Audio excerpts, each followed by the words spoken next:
আপুনি এতিয়া ইচ্ছা কৰিলেই সত্ৰৰ ভূমি ক্ৰয় কৰিব নোৱাৰিব। মাজুলী, বৰপেটা আৰু বটদ্ৰৱা সত্ৰৰ সমীপৱৰ্তী ভূমি ক্ৰয় কৰাৰ ক্ষেত্ৰত এতিয়া নতুন নীতি গ্ৰহণ কৰা হৈছে। সত্ৰৰ ভূমি ক্ৰয় বিক্ৰয়ক লৈ নতুন নিৰ্দেশনা চৰকাৰৰ। 3টা প্ৰজন্ম ধৰি বসতি কৰা লোকেহে ক্ৰয় কৰিব পাৰিব ভূমি। মাজুলীৰ পিছত বৰপেটা আৰু বটদ্ৰৱাটো আৰোপ কৰা হ'ল নতুন নীতি।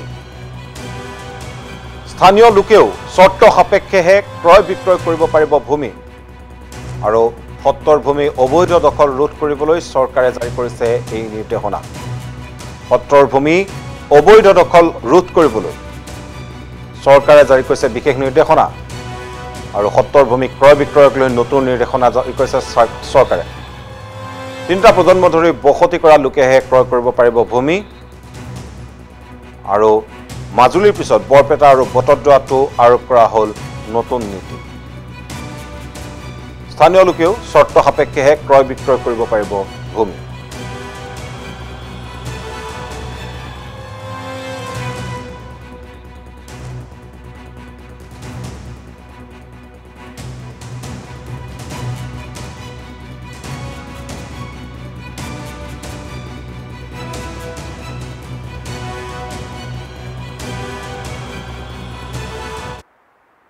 অসমৰ মাননীয় মুখ্যমন্ত্ৰী ডক্টৰ হিমন্ত বিশ্ব শৰ্মাই ইতিমধ্যে বৰপেটা, বৰদোৱা, মাজুলী যি সাংস্কৃতিক আধ্যাত্মিক এক পৰিৱেশৰ যি অনুষ্ঠান সত্ৰসমূহ আমাৰ আছে, এই সত্ৰসমূহৰ পৰিচয় যাতে অটুট থাকে, এই পৰিচয় যাতে সদায় সুন্দৰভাৱে ভৱিষ্যতলৈকে থাকে, তাৰ কাৰণে তেখেতে ভূমি সংৰক্ষণ আইনৰ যি ব্যৱস্থা ল'লে, তাৰ কাৰণে প্ৰথমে তেখেতলৈ আমি আন্তৰিক ধন্যবাদ জনাইছোঁ। আৰু আপুনি কোৱা মতে অসম চৰকাৰে এতিয়া যিটো ব্যৱস্থা ল'লে যে মাজুলীত বিশেষকৈ 3 পুৰুষ যি আছে সেইসকলেহে মাটি ক্ৰয় বিক্ৰয় চিন্তা কৰিব পাৰিব বা সেই দিশত আগবাঢ়িব পাৰিব। তাৰ বাদে ইয়াত আৰু কোনেও এই দিশত আগবাঢ়িব নোৱাৰে, মাটি ক্ৰয় বিক্ৰয় কৰিব নোৱাৰে। গতিকে আমি খুব সন্তোষিত হৈছোঁ যে মাজুলীৰ যিটো ইয়াৰ পৰিচয়, ইয়াৰ যিটো ঐতিহ্য, ইয়াৰ যিটো গৰিমা, এইটো ৰক্ষাৰ কাৰণে মুখ্যমন্ত্ৰী মহোদয়ৰ যি পদক্ষেপ সেইফালৰ পৰা আমি তেখেতলৈ ধন্যবাদ জ্ঞাপন কৰিছোঁ। আৰু দেখা যায় যে অসমৰ বিভিন্ন প্ৰান্তত ধৰ্মীয় অনুষ্ঠানৰ ভূমিয়েই হওক বা চৰকাৰী ভূমিয়েই হওক, তাত যি বেদখলৰ ব্যৱস্থা চলি আছে, সেই তাত কিছুমান অবাঞ্ছিত কথাও আহি পৰিছে বা অবাঞ্ছিত কিছুমান ঘটনাও ঘটিছে। গতিকে মাজুলীত যাতে তেনেধৰণে নহয়, তাৰ কাৰণে আমি অসম চৰকাৰক আহ্বান জনাইছোঁ। আৰু দেখা যায় যে ইতিমধ্যে মাজুলীৰ সংযোগী যি দলং হৈছে, দলং হোৱাৰ পিছত মাজুলীৰ প্ৰতি বহুতৰে দৃষ্টি আহিছে। গতিকে এই ক্ষেত্ৰত অসম চৰকাৰে এই সংযোগী দলং হোৱাৰ আগত যি ভূমি সংৰক্ষণৰ কাৰণে, মাজুলীৰ ঐতিহ্য ৰক্ষাৰ কাৰণে তেখেতসকলে যি আইনী ব্যৱস্থা ল'লে, তাৰ বাবে খুব আমি মাজুলীবাসীয়ে আন্তৰিকতাৰে আমি সন্তোষ প্ৰকাশ কৰিছোঁ আৰু তাৰ কাৰণে ধন্যবাদ জনাইছোঁ। আৰু মাজুলীত যাতে সদায় বহিৰাগতে হওক বা যিয়েই নহওক, কোনো ধৰণৰ যাতে ইয়াত দখল কৰিব নোৱাৰে, তাৰ কাৰণে যি উচিত বা বলিষ্ঠ পদক্ষেপ মুখ্যমন্ত্ৰী মহোদয়ে ল'লে, তাৰ কাৰণে পুনৰবাৰ মই তেখেতলৈ ধন্যবাদ জ্ঞাপন কৰিছোঁ। আৰু সেয়া আছিল মাজুলীবাসীৰ ভাষ্য। আৰু মাজুলীৰ সত্ৰৰ যিসকল বাসিন্দা, তেওঁলোকে এতিয়া মুখ্যমন্ত্ৰীৰ যি পদক্ষেপ, সেই পদক্ষেপক তেওঁলোকে প্ৰশংসাৰে উপচাইছে, তাৰ সমান্তৰালভাৱে তেওঁলোকে শুভেচ্ছা জ্ঞাপন কৰিছে। কিন্তু এই ক্ষেত্ৰত বটদ্ৰৱাবাসীয়ে কি কয়, নগাঁওবাসীয়ে কি কয় তথা বৰপেটাবাসীয়ে কি কয়, সবিশেষ জানিবৰ বাবে পোনপটীয়া সম্প্ৰচাৰত যাব বিচাৰিছোঁ নগাঁৱলৈ। নগাঁৱত আমাৰ সতীৰ্থ বাহাৰুল আছে। বাহাৰুলে পুৱাৰে পৰা দেখুৱাই আহিছে পৰিৱেশ যে বটদ্ৰৱাবাসীৰ প্ৰতিক্ৰিয়া আপুনি যিহেতু পুৱাৰে পৰা গ্ৰহণ কৰিছে, গতিকে বটদ্ৰৱাত কেনেধৰণৰ প্ৰতিক্ৰিয়াৰ সৃষ্টি হৈছে এই বিশেষ নিৰ্দেশনাৰ পিছত, তাৰ সমান্তৰালভাৱে নগাঁওবাসীয়ে সামগ্ৰিকভাৱে বটদ্ৰৱাৰ ক্ষেত্ৰত কি কথা কয়। বাহাৰুল, আপোনাৰ ওচৰলৈ আহিছোঁ। নিশ্চিতভাৱে দেৱব্ৰত আমি পুৱাৰ পৰা দেখুৱাই আছিলোঁ যি পবিত্ৰ স্থান বৰদোৱা, আৰু তাৰ পৰা আমি দেখুৱাইছিলোঁ, ৰাইজৰ প্ৰতিক্ৰিয়া লৈছিলোঁ, সমান্তৰাল হিচাপে সত্ৰাধিকাৰ প্ৰতিক্ৰিয়া লৈছিলোঁ আৰু একাংশ ইতিমধ্যে তাৰ বিৰূপ প্ৰতিক্ৰিয়া কৰিছিলে। কিন্তু সকলোৱে আদৰণি জনাইছে যি পদক্ষেপ চৰকাৰে লৈছে, অৰ্থাৎ 5 কিলোমিটাৰ ব্যাসাৰ্ধৰ ভিতৰত যি তিনি প্ৰজন্ম তিনিটা প্ৰজন্ম তাত বসতি কৰা মানুহৰ মাজতহে মাটি বিক্ৰী ক্ৰয় বিক্ৰয় কৰিব পাৰিব আৰু সেয়া এক ইয়ালৈ কিন্তু আদৰণি জনাইছে আৰু একাংশ মুছলমান সমাজে কিন্তু ইয়াৰ বিপৰীত প্ৰতিক্ৰিয়া প্ৰকাশ কৰিছে গতিকে এটা কথা উল্লেখ কৰিব পাৰি যি বটদ্ৰৱাৰ স্থান পবিত্ৰ স্থান আছে শংকৰদেৱ পবিত্ৰ স্থান আৰু তাৰ স্থানত দেখা গৈছিলে এই যি চৰকাৰ যি পদক্ষেপ লৈছে নিশ্চিতভাৱে যি বেদখল সেই বেদখলৰ পৰা মুক্ত কৰিব আৰু সমান্তৰালভাৱে প্ৰতিক্ৰিয়া আৰু ক্ৰিয়া চলি আছে তাৰ মাজতো আমাৰ নগাঁওবাসীয়ে কি কয় সেয়ালৈ উপস্থিত হৈছে NSO বা SUSAPৰ যি প্ৰতিনিধি আছে আমি তেওঁলোকৰ পৰা জানিব বিচাৰিম মই প্ৰথমতে আপোনাৰ ওচৰলৈ আহিছোঁ চৰকাৰ যি পদক্ষেপ লৈছে মাটি ক্ৰয় বিক্ৰয় কৰাৰ ক্ষেত্ৰত যি স্থানসমূহ আছে বা সত্ৰ আছে 5 কিলোমিটাৰ ব্যাসাৰ্ধৰ ভিতৰত ক্ৰয় বিক্ৰয় কৰিব হ'লে তিনিটা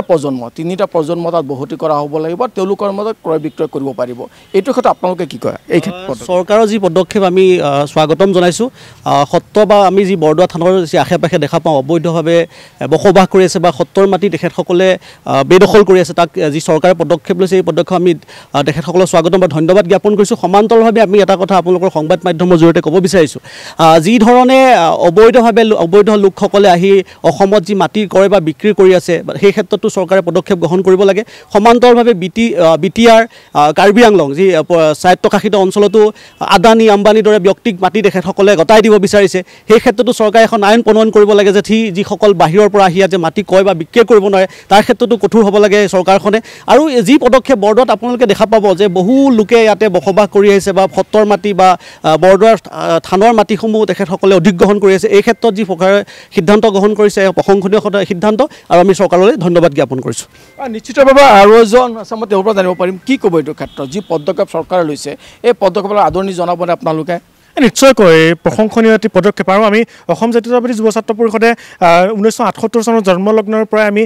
খিলঞ্জীয়াৰ ভূমিৰ অধিকাৰ খিলঞ্জীয়াৰ ৰাজনৈতিক অধিকাৰৰ কথা কৈ আহিছোঁ এতিয়া যি তিনিটা প্ৰজন্মৰ কথা কৈছে তিনিটা প্ৰজন্মইহে মাটি বাৰী কিনিব পাৰিব এই ক্ষেত্ৰত আমি কৈছোঁ যে 1971 চনৰ পাছৰ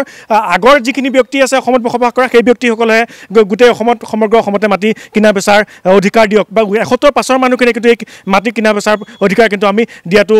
বিৰোধ কৰিছোঁ আৰু যি আৰু এটা প্ৰসংগ টানি আনিবলৈ বিচাৰিছোঁ আমি শেহতীয়াকৈ সংবাদ মাধ্যমসমূহত দেখিছোঁ মন্ত্ৰী MLA পত্নীয়ে হওক তেওঁলোকে যি মাটি হাৰত ক্ৰয় কৰিছে সেইখিনি মাটি বা সত্ৰৰ ওচৰৰ মাটিখিনি মন্ত্ৰী বিধায়কে ক্ৰয় কৰিব পাৰিব নোৱাৰে এইটো কিন্তু আচৰিত কথা আৰু যি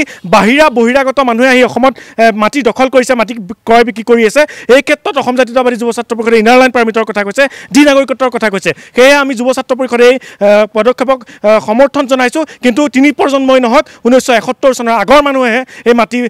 কিনাৰ প্ৰকাৰ কৰাত কিন্তু আমি সমৰ্থন জনাম নিশ্চিতভাৱে হেমন্ত মই আপোনাৰ ওচৰলৈ পুনৰবাৰ আহিছোঁ একাংশ মুছলমান সমাজে কিন্তু ইয়াৰ বিৰুদ্ধ প্ৰতিক্ৰিয়া প্ৰকাশ কৰিছে তেওঁলোকে বিচাৰে 1964ত কিবা এটা এক্ট আছিলে আৰু সেইটোৰ আধাৰতে মানে হ'ব লাগে বুলি তেওঁলোকে প্ৰকাশ কৰি আছে কিন্তু এটা ভাবুকি আহিছে যদি সেইটো হয় পুনৰবাৰ তেতিয়াহ'লে পুনৰবাৰ ভাবুকি আহিব থানসমূহলৈ কি কয় নাই এই ক্ষেত্ৰত চৰকাৰে কঠোৰ হোৱাটো আমি বিচাৰিছোঁ 1971 চনৰ পিছত যিসকল ইতিমধ্যে কৈছে যে সেইসকল ব্যক্তিয়েহে মাটি ক্ৰয় বা বিক্ৰী কৰিব পাৰিব এই ক্ষেত্ৰত চৰকাৰে কঠোৰ হ'ব বুলি আমি আশা ৰাখিছোঁ আৰু যি সত্ৰৰ মাটি সত্ৰৰ বাবে প্ৰযোজ্য বা সেইখিনিৰ মাজত যিসকল ব্যক্তিয়ে অবাধ হাৰত তেখেতসকলে বেদখল কৰিছে এই ক্ষেত্ৰত মুছলমান বুলি কথা নাহে সত্ৰ মাটিৰ ক্ষেত্ৰত মুছলমান অসমীয়া তেনেকুৱা কথা নাহে সত্ৰ মাটি সত্ৰৰ বাবে থাকিব আৰু সেই ক্ষেত্ৰত চৰকাৰে কঠোৰ হ'ব তাত অসমীয়া বা মুছলমান বুলি কথা নাই মুছলমান ব্যক্তিসকলক আমি অনুৰোধ জনাইছোঁ আপোনালোকে প্ৰকৃতাৰ্থত অসমৰ যি সত্ৰ মাটি সেইসমূহৰ কথা চিন্তা চৰ্চা কৰক আৰু সত্ৰ মাটিখিনি আপোনালোকে নিজে স্বইচ্ছাৰে অসমীয়া মানুহে হওক তেখেতসকলে স্বইচ্ছাৰে সত্ৰক গতাই দিবৰ বাবে আমি আপোনালোকৰ সংবাদ মাধ্যমৰ জৰিয়তে তেখেতসকলে আহ্বান জনাইছোঁ হেমন্ত আৰু এটা কথা য'ত নেকি থান আমাৰ পবিত্ৰ স্থান শংকৰ পবিত্ৰ থান য'ত আছে তাৰ চাৰিওফালে মুছলমান সম্প্ৰদায়ৰ লোক আছে আৰু তেওঁলোকৰ ভিতৰি অঞ্চলতো কিছুমান মাটি তাত আছে কিন্তু গতিকে তেওঁলোকে মাটি ক্ৰয় বিক্ৰয়ৰ ক্ষেত্ৰতো কিছুমান মানে অসুবিধাৰ সন্মুখীন হ'ব গতিকে এইটো ক্ষেত্ৰত কি কৰিব পাৰে আপোনালোকে কি কৰিব ইতিমধ্যে মই গম পাইছোঁ কিছু চৰ্ত সাপেক্ষে তেখেতসকলে মাটি ক্ৰয় বা বিক্ৰী কৰিব পাৰিব বুলি ইতিমধ্যে তেখেতসকলৰ যি নিৰ্দেশনাটোত আহি পৰিছে আৰু সেই ক্ষেত্ৰত সেই মুছলমান সম্প্ৰদায় বা অসমীয়া যোনেই নাথাকক তেখেতসকলে নিশ্চয়কৈ তিনি প্ৰজন্মই তাতে যিহেতু বসবাস কৰিছিল চাগে নিশ্চয়কৈ সেই তিনি প্ৰজন্মৰ ক্ষেত্ৰত যিহেতু একো কথা আহিবই নোৱাৰে তেখেতসকলে নিশ্চয়কৈ মাটি ক্ৰয় বা বিক্ৰী কৰিব পাৰিব তাৰ ক্ষেত্ৰত কোনো অসুবিধা নহয় বুলি মই আশাবাদী নিশ্চয়কৈ বাহাৰুল ইছলাম এই মুহূৰ্তত ধন্যবাদ জ্ঞাপন কৰিছোঁ স্বাভাৱিকতে চৰকাৰখনে যেনেধৰণৰ পদক্ষেপ গ্ৰহণ কৰিছে তাক সকলোৱে স্বাগতম জনাইছে আদৰণি জনাইছে কিন্তু তেওঁলোকে এটা কথা কৈছে ইয়াৰ বাবে খিলঞ্জীয়া লোকসকলৰ কোনো কাৰণতে যাতে হাৰাশাস্তি নহয় সেই কথা চৰকাৰে মন কৰিব লাগিব আৰু যিসকল সংখ্যালঘু বা যিসকল সন্দেহজনক লোক এই স্থানসমূহত বসবাস কৰি আহিছে তেওঁলোকক যাতে এই ক্ষেত্ৰত আগ্ৰাসনৰ ক্ষেত্ৰত বাধা দিব পাৰে চৰকাৰে, তাক লৈ সজাগ হোৱাৰ বাবে তেওঁলোকে আহ্বান জনাইছে। এই মুহূৰ্তত বাহৰুল ইছলামক পুনৰবাৰ আমি ধন্যবাদ জ্ঞাপন কৰিছোঁ।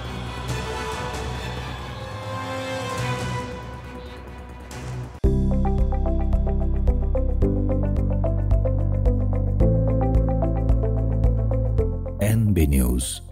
সহজ সৰল ভাষাত নৱভাৰতৰ কথা।